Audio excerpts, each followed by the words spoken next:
आरपीआयचे राष्ट्रीय अध्यक्ष आणि केंद्रीय मंत्री रामदास आठवलेजी आमच्यासोबत आहेत। सर, आज आरपीआयची बैठक होती आणि बैठकमध्ये काय नेमकं झालं, कारण ही बैठक जी आहे ती अत्यंत महत्त्वाची आहे, कारण लवकरच मुंबई महापालिका आणि इतर जे स्थानिक निकायचे निवडणूक आहे ती आहे। तर आज रिपब्लिकन पक्षाच्या महाराष्ट्रातल्या सर्व प्रमुख राज्य कमिटी, विभागीय कमिटी आणि जिल्हा कमिटीच्या काही पदाधिकाऱ्यांची बैठक आज इथं यशवंतराव चव्हाण प्रतिष्ठानमध्ये आयोजित करण्यात आली होती।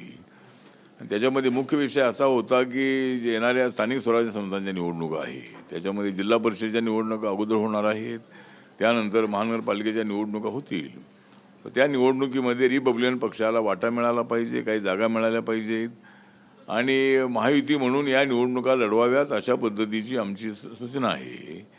त्याप्रमाणे भारतीय जनता पार्टी हा सर्वात मोठा पक्ष आहे, त्यानंतर एकनाथ शिंदे साहेबांचा शिवसेना पक्ष आहे, त्यानंतर अजितदादा पवार साहेबांचा राष्ट्रवादी काँग्रेस पक्ष आहे, त्यानंतर आमचा रिपब्लिकन पक्ष आमचा रिपब्लिकन पक्ष म्हणजे माझ्या नेतृत्वाचा रिपब्लिकन पक्ष आहे आणि इतर एक आपले मित्रपक्ष आहेत। त्या सर्वांना घेऊन ही निवडणूक लढवावी अशी एक मागणी आमची आहे। आणि पण मुंबईसाठी तर मात्र आमचा तीव्र आग्रह आहे की मुंबईमध्ये आपल्याला मुंबई ही शिवसेनेच्या हातातून, उद्धव ठाकरेच्या हातातून हिसकावून घ्यायची आहे। त्यासाठी मुंबईमध्ये मात्र आम्ही सर्वांनी मिळून आम्ही ही निवडणूक लढवली पाहिजे आणि रिपब्लिकन पक्षाला एक 15-20 तरी जागा मिळाल्या पाहिजेत अशी आमची मागणी आहे। आरपीआय भाजपसोबत एकनाथ शिंदे साहेब आणि अजित पवार यांच्या अगोदरपासून आहे, पण ज्या हिशोबाने आरपीआयला वाटा मिळायला पाहिजे तो मिळताना दिसत नाही। तर आता आम्हाला जसा वाटा मिळायला पाहिजे तसा मिळत नाही आहे। आम्हाला रिपब्लिकन पक्षाला एक मंत्रिपद द्या अशी अनेक वेळेला विनंती मागणी केल्यानंतरही आम्हाला या जवळजवळ 2012 पासून आम्ही BJP शिवसेनेसोबत आम्ही आलो आणि शिवशक्ती भीमशक्तीचा प्रयोग माननीय बाळासाहेब ठाकरे यांच्या उपस्थितीमध्ये झाला आणि 12 पासून आता आम्ही तिथे 13 वर्ष झालेली आहेत। आम्ही BJP शिवसेनेसोबत आम्ही आहोत, पण ज्या पद्धतीनं सत्तेचा वाटा आम्हाला मिळायला पाहिजे तसा मिळत नाही आहे। मला मंत्रिपद मिळालेलं आहे, पण माझ्या ज्या कार्यकर्त्यांमुळं मला दिल्लीत जाण्याची संधी मिळालेली आहे, त्या कार्यकर्त्यांना महाराष्ट्रामध्ये काही विशेष सत्तेचा सहभाग मिळत नाही आहे। त्यामुळं आमची मागणी अशी आहे की आम्हाला जिल्हा परिषद, आम्हाला या स्थानिक स्वराज्य संस्थांच्या तर जागा मिळाव्यातच, पण रिपब्लिकन पक्षाला अजूनही एक जे मंत्रिपद खाली आहे ते मंत्रिपद आम्हाला द्यावं आणि एक MLC आरपीआयला द्यावी अशी मागणी माननीय देवेंद्र फडणवीस यांच्याकडे आम्ही अनेक वेळेला केलेली आहे। त्याचा विचार त्यांनी करावा। 2 महामंडळांची चेअरमनपदं आहेत, बाकीचे 40-50 तरी महामंडळाचे मेंबर आहेत आणि DPDC आणि जिल्ह्याच्या ज्या समित्या आहेत, SEO आहेत, त्याच्यामध्ये आम्हाला संधी मिळावी अशी आजच्या बैठकीमध्ये आम्ही मागणी केलेली आहे। ठाकरे बंधू मराठीच्या नावावर एक होत आहेत, महायुतीमध्ये अनेक नेते जात आहेत, पण रिपब्लिकन ऐक्याची चर्चा अनेक वर्षापासून सुरू आहे, त्यावर काही होणार आहे? आपण काही पुढाकार घेणार आहात का? हा रिपब्लिकन पक्षाच्या ऐक्याचा जो विषय आहे हा अत्यंत कठीण असणारा विषय आहे। जर रिपब्लिकन पक्षाचे सगळे नेते एकत्र येत असतील तर माझी तर तयारी आहे, परंतु सध्या ठाकरे बंधू एकत्र आलेले आहेत, पण ते निवडणुकीमध्ये एकत्र राहतील की नाही ते सांगता येत नाही आहे। त्यामुळं एकत्र आलेले असले तरी ते निवडणुकीमध्ये एकत्र राहण्याची मला शक्यता वाटत नाही आहे। आणि जरी 2 बंधू जर एकत्र आलेही तरी मराठीच्या नावाने त्यांनी इतर भाषिकांना नाराज केलेला आहे।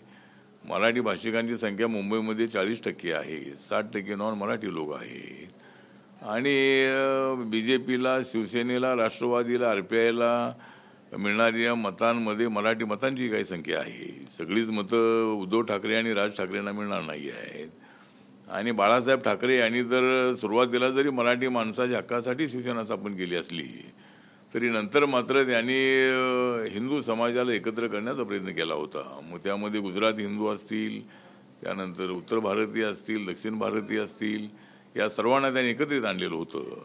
एवढंच नव्हे तर मुस्लिम समाजालाही त्यांनी जोडलं केलेलं होतं।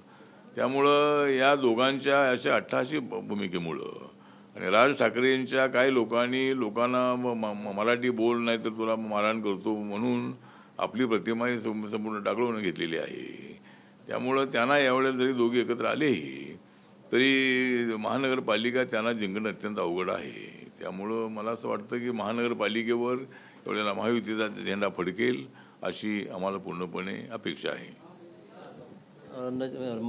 मालेगाव प्रकरणामध्ये कोर्टाने निकाल दिलेला आहे आणि त्यानंतर याच्या अगोदर ट्रेन ब्लास्टमध्ये निर्णय आला होता कोर्टाचा. तर जे ट्रेन ब्लास्टमध्ये जो निर्णय आला होता त्याच्या विरोधात आपली महाराष्ट्र सरकार सुप्रीम कोर्टात गेलेली आहे. मात्र मालेगावमधले जो ऑर्डर आलेला आहे किंवा जो निर्णय आलेला आहे त्याच्या विरोधात अद्याप काही घोषणा करण्यात आलेली नाही. कुठेतरी आरोप केला जात आहे की सरकार दुटप्पी भूमिका घेत आहे.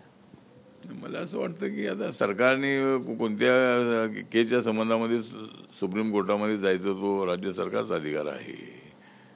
पण मालेगावच्या बॉम्बब्लास्टमधील आपलं म्हणणं एवढंच आहे की ज्या अधिकाऱ्यांनी इन्क्वायरी केलेली होती त्यामध्ये अनेक त्यांच्याकडे एव्हिडन्स नसताना त्यांनी अनेक लोकांना पकडलेलं होतं.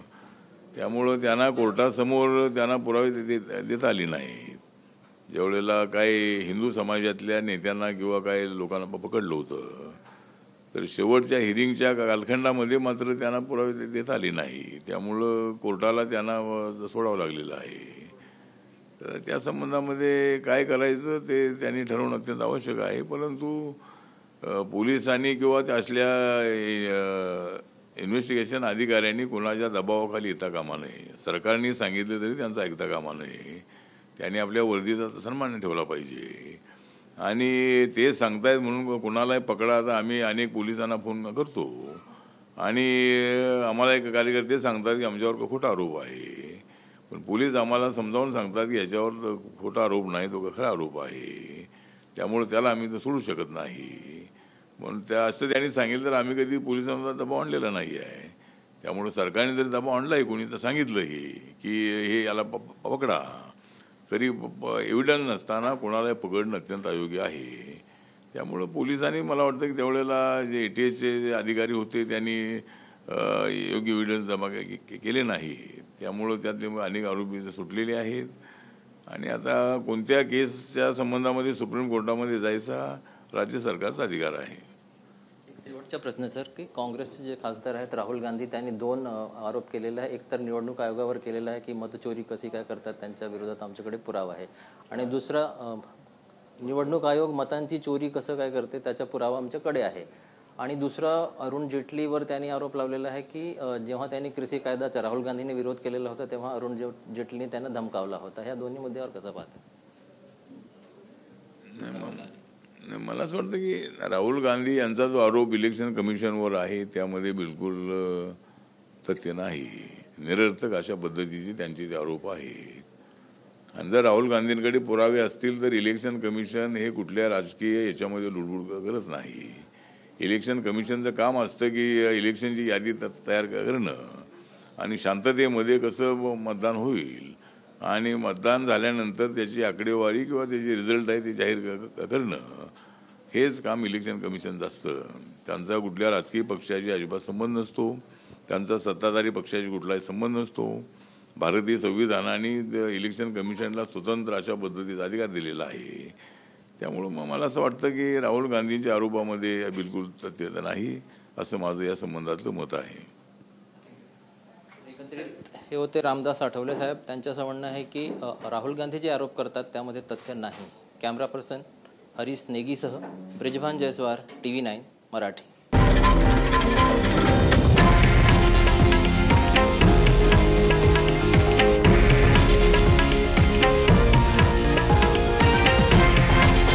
हे आहे देशातील नंबर 1 न्यूज नेटवर्क आणि आपण पाहत आहात TV9 मराठी, एकमेव.